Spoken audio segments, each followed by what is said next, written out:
Karena lumbung padi persediaan makanan banyak yang dibakar oleh VOC. Perlawanan Mataram dilanjutkan oleh Trunojoyo, Untung Suropati, dan Pangeran Mangkubumi serta Mas Said. Yang kedua, perlawanan Goa atau Makassar. Dalam lalu lintas perdagangan, Goa menjadi bandar utama jalur perdagangan antara Malaka dan Maluku. Jalan posisi yang sangat strategis ini, VOC tentu saja ingin menguasai Makassar. Meletuslah perang antara VOC dengan rakyat Goa pada tanggal 7 Juli 1667, namun karena kalah dalam persenjataan, benteng pertahanan tentara Goa di Barombang dapat diduduki oleh pasukan Arung Palaka. Serangan diakhiri dengan ditandatanganinya perjanjian Bongaya yang isinya sebagai berikut. Yang pertama, Goa harus mengakui hak monopoli VOC. Yang kedua, semua orang barat kecuali Belanda harus meninggalkan wilayah Goa. Yang ketiga, Goa harus membayar biaya perang.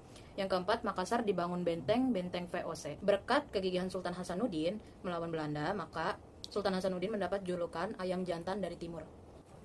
Selanjutnya yang ketiga yaitu perlawanan Banten.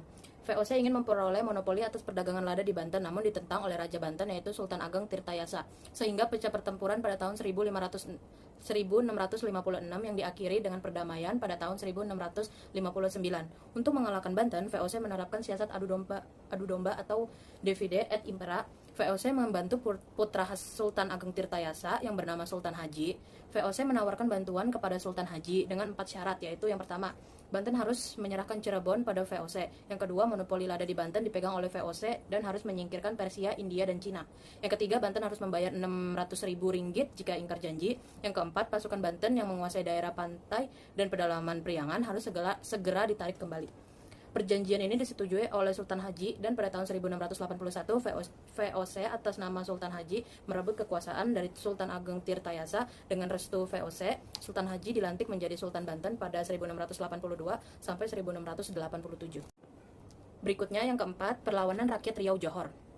Awal perlawanan terjadi di Kesultanan Siak pada tahun 1752 sampai 1753 yang dikenal dengan Perang Guntung dan meluas hingga Riau. Namun pada tanggal 10 November 1789 Belanda berhasil memaksa Sultan Mahmud III menandatangani persyaratan yang isinya sebagai berikut. Yang pertama, Kerajaan Riau Johor telah dikalahkan oleh Belanda dalam Perang Raja Haji di Teluk Ketapang dan Perang Haji Ali di Teluk Bayan. Yang B, Sultan Mahmud mengakui Kerajaan Riau Johor berada di bawah lindungan kompeni Belanda. Yang ketiga, Sultan Mahmud harus membayar biaya perang pada Raja Haji dan Perang Raja Ali. Yang keempat, jabatan yang di Pertuan Muda yang dipegang oleh Bugis dihapus. Yang kelima, Belanda berhak menempatkan loji dan seorang petor